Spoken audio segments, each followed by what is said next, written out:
Hi, everyone. I'm Dave Durian. Tonight, we're outside the South Hills Theater in Dormont, and in a moment, we're going inside to see a real piece of Pittsburgh history. It's the Giant Wurlitzer, this area's only remaining giant theater organ. Tonight, we're not only going to hear the magnificent machine, but meet two men. One who helped rebuild it from a state of great disrepair, and another whose talents are all the keyboard can handle.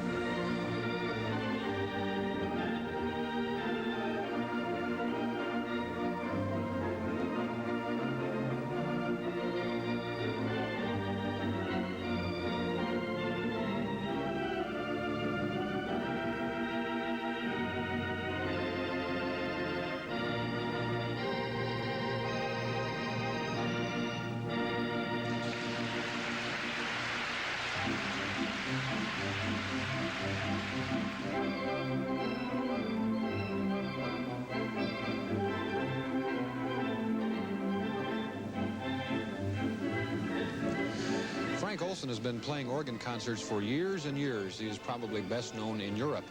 But the other star of tonight's show in Pittsburgh is the giant theater organ he's playing. Earlier this afternoon, we came to the theater in Dormont to meet Randy Lafferty, who's a member of the Pittsburgh Area Theater Organ Society, and one of the people who put in hours and hours and hours rebuilding the organ. Not only what you see up there, but the parts up in the rafters that you don't see. The instrument that you see here was installed when the theater was built in 1928 and has been in this theater, of course, ever since, and was discovered by this Pittsburgh Area Theater Organ Society in about 1969 or 1970.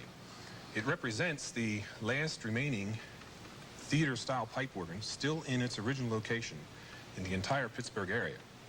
This instrument was used back in its heyday to accompany silent films. Olson, did you ever play in the movies, provide all the mood for the silent films? Oh, yes, indeed. Way back in 1926 and 27, we used to do 2 and 3 hours non-stop playing for these things. Ooh, a demanding job. Indeed. Could we make believe there's a silent movie up there and let you provide the storyline for it? Sure. Introduction, say, to a nice sylvan scene.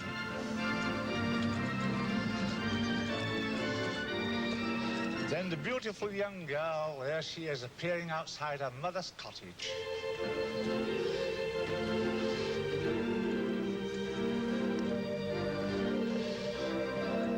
Lurking in the background is the crafty fellow who's the villain of the play. And here's his theme.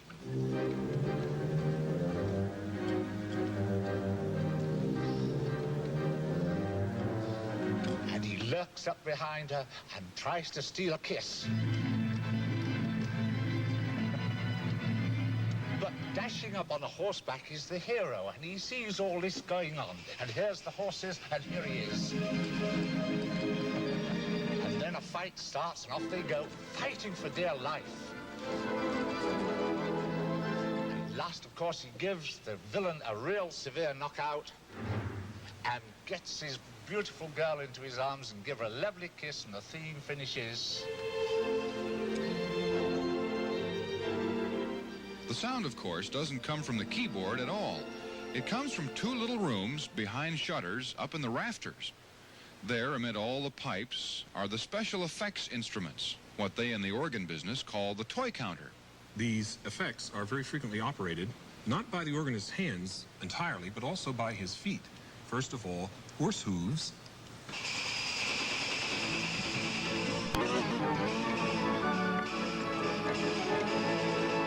Okay, the snare drum roll.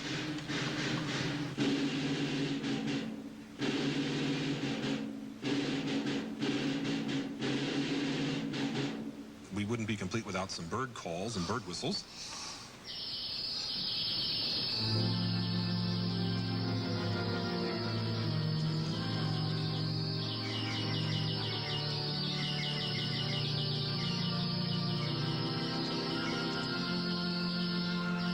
The garden scene in a soap opera. Indeed, fits perfectly. Cathedral chimes.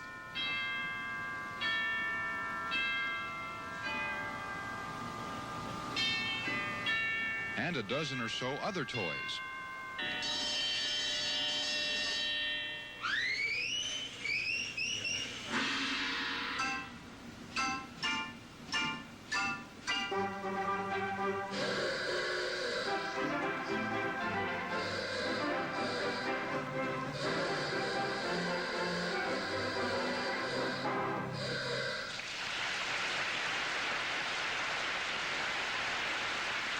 The point is, when you applaud the abilities of someone like Frank Olson, don't forget an extra round for the people who spent months putting the miles of wire and tons of pipe and stacks of wooden blocks back together again.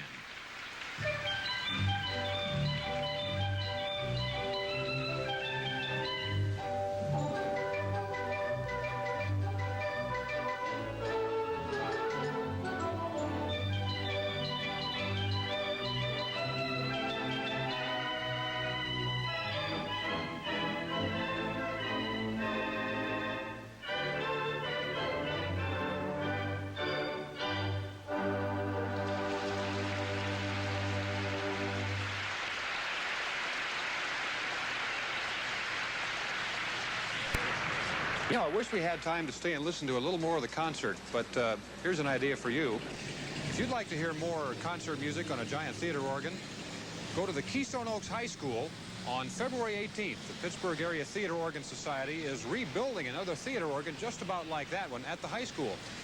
And crossing our fingers that they get the job done, the concert will be on February 18th.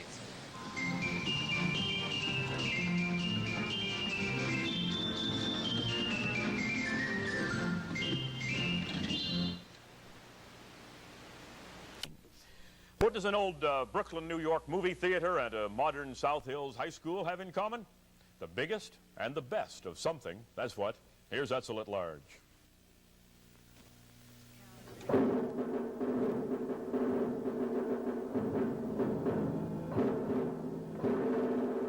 In 1926, this huge Wurlitzer theater organ you hear was providing additional dimensions to the silent screen in a Brooklyn movie house. Some 52 years later, it literally fills Keystone Oaks High School in the South Hills with the same spine-tingling and comparable music. We call this pipe organ huge and massive for good reason. According to the Pittsburgh Area Theater Organ Society, there is nothing in the way of a theater organ its size in the entire tri-state area. Here, concert organist Nick Snow marches over the console, which now is in better condition than it was in New York more than a half-century ago. It has taken the Theater Organ Society here nearly 5 years to perfect this restoration. The 11,000 pounds of console and equipment was barely restorable when it was first located in the rundown New York theater. Now, once again, it's more than 900 pipes and various musical paraphernalia enjoy a whole new lease on life, and also a new evaluation approaching $100,000. Thanks to the Pittsburgh Area Theater Organ Society, it now will be known as the Keystone Oaks High School Wurlitzer Theater Pipe Organ. And even if you know nothing about such gargantuan, music-breathing creatures, there's something in the air that readily indicates you're in the presence of the biggest and the best. Wait a minute. As long as I have access here to one of the world's largest theater organs, is there anything you can do, Nick, to maybe give my sign-off a little class? Let's try it. I'm Etzel at Large at Keystone Oaks High School. I'm going to keep you around. What a cheap way to get a great finish. Sweet revenge for West Virginia.